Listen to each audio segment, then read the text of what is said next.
सबको जय माता जी की, जय महाकाल, हरे कृष्णा। दोस्तों, काफ़ी दिनों से मुझसे काफ़ी सवाल पूछे जा रहे हैं, जिनमें से एक सवाल है जो काफ़ी कॉमन है।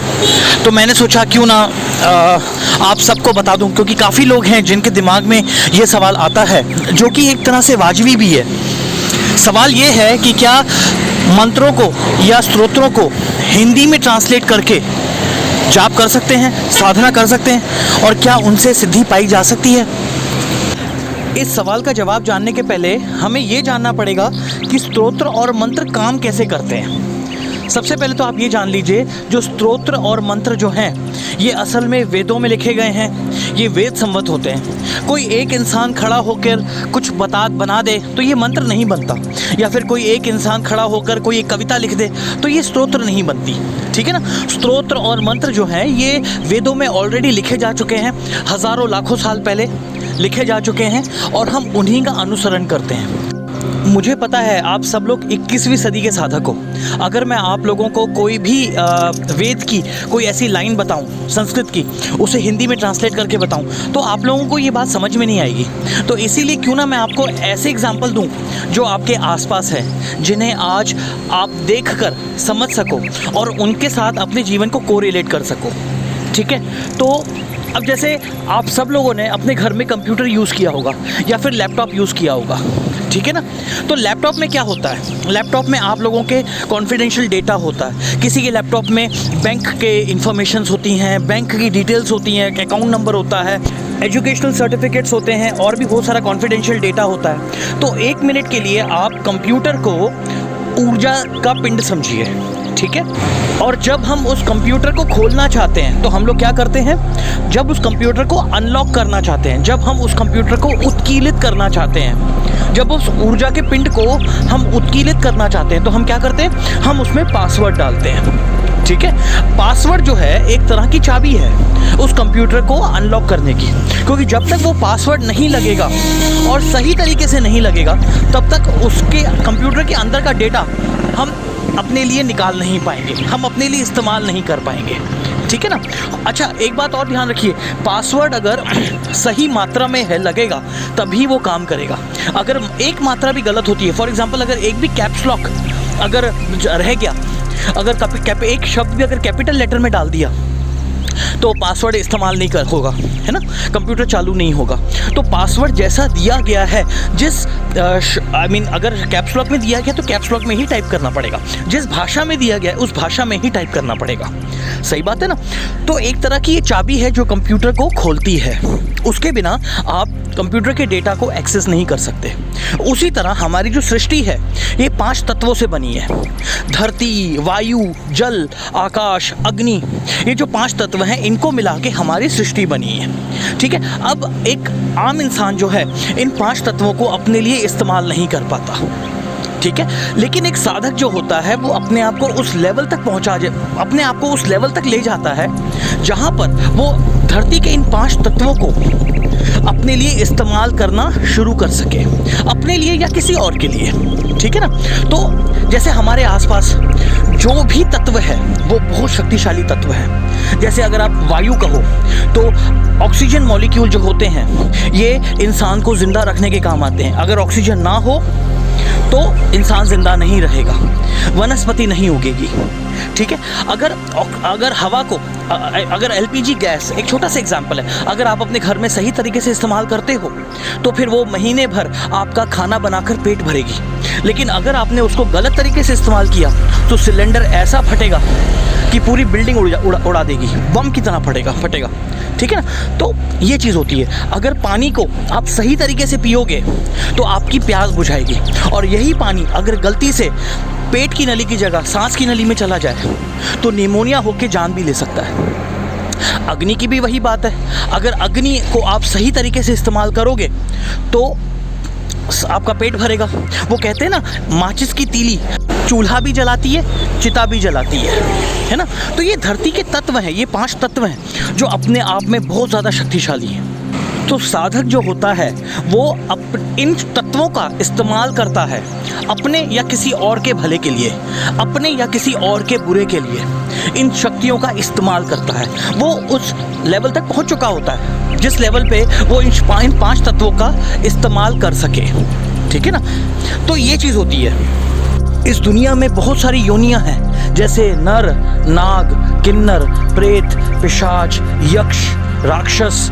तो जितने भी तत्व हैं, इन जितने भी ये योनियां हैं, उन सबका एक तत्व होता है। जब कोई एक इंसान इन 5 तत्वों में से किसी एक तत्व पे महारत हासिल कर लेता है तो उससे जुड़े हुए तत्व की योनियों की वो सिद्धि पाना शुरू कर देता है।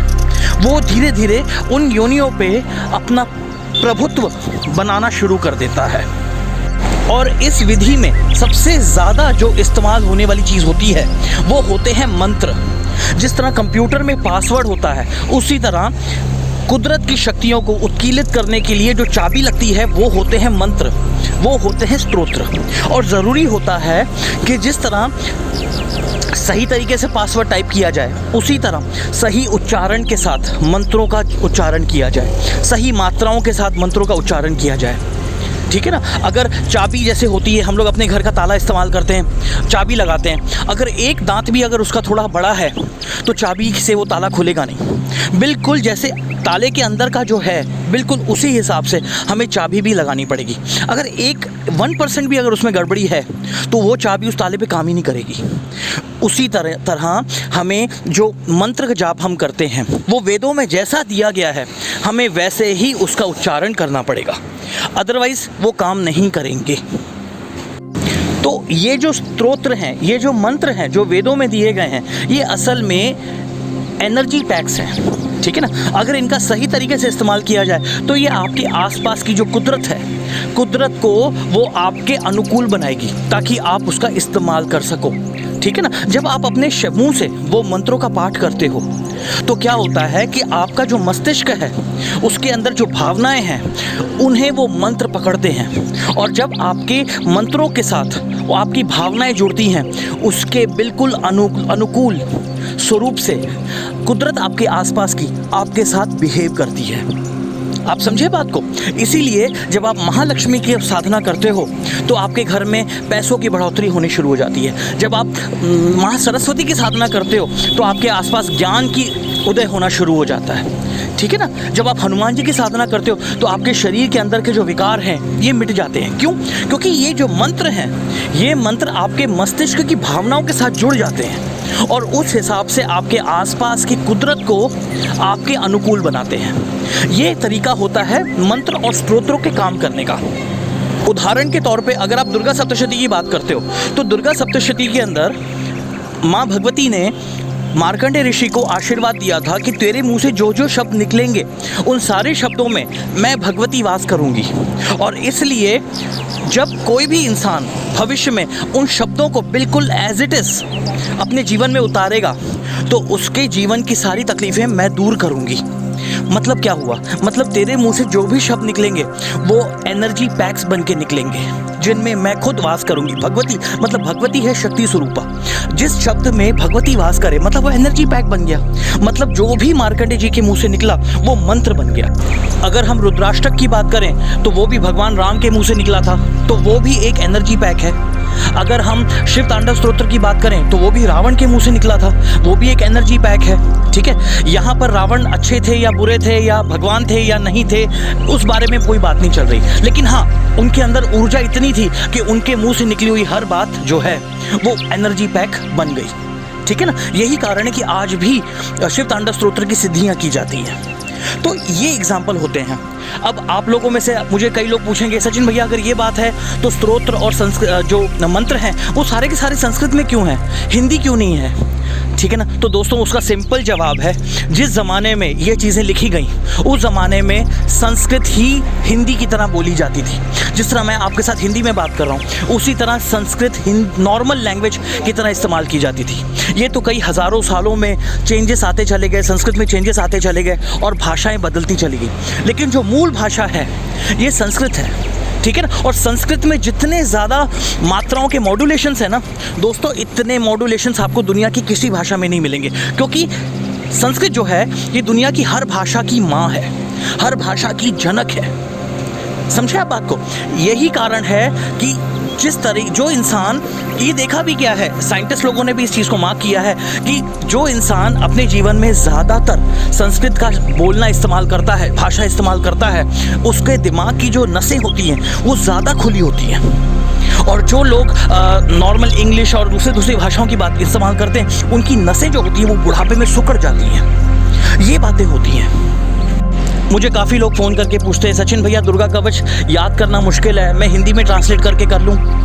कोई कहता है रुद्राष्टक, कोई कहता है दुर्गा सप्तशती के अलग अलग स्तोत्रों के बारे में कहता है, सचिन भैया याद करना संस्कृत में मुश्किल है, क्यों ना मैं हिंदी में करके कर लूँ। सिंपल सी बात है, आपको अगर ऊर्जा की ज़रूरत है तो आपको बिल्कुल वैसे ही करना पड़ेगा जिस तरीके से दिया गया है। अगर आप वैसे नहीं करोगे तो इसमें ऊर्जा का कोई नुकसान नहीं है। आप शक्ति पाना चाहते हो, शक्ति आपको नहीं पाना चाहती। अगर आप शक्ति पाके अपना जीवन बदलना चाहते हो तो आपको बिल्कुल वैसा ही करना पड़ेगा। जिस तरह आप लैपटॉप के सामने बैठकर जिद नहीं कर सकते कि मैं पासवर्ड अलग भाषा में इस्तेमाल करूंगा, उसी तरह आप वेदों में दिए गए स्तोत्र और मंत्रों को भी अपने हिसाब से नहीं ढाल सकते। फिर चाहे वो वैदिक मंत्र हो, चाहे वो शाबर मंत्र हो। मंत्र मंत्र होता है और मंत्र का सम्मान किया जाना चाहिए। मुझे उम्मीद है ये ज्ञान आप सबके बहुत काम आएगा, क्योंकि आने वाले दिनों में कुछ ऐसे मुहूर्त आने वाले हैं जिन्हें अगर सही तरीके से इस्तेमाल कर लिया गया तो इंसान अपना जीवन बदल सकता है। मैं इस तरह के और भी सवालों के जवाब आप सबके सामने लाता रहूँगा जो कि आपकी दैनिक साधना में काम आए। तब तक के लिए जय माता जी की, जय महाकाल, हरे कृष्णा।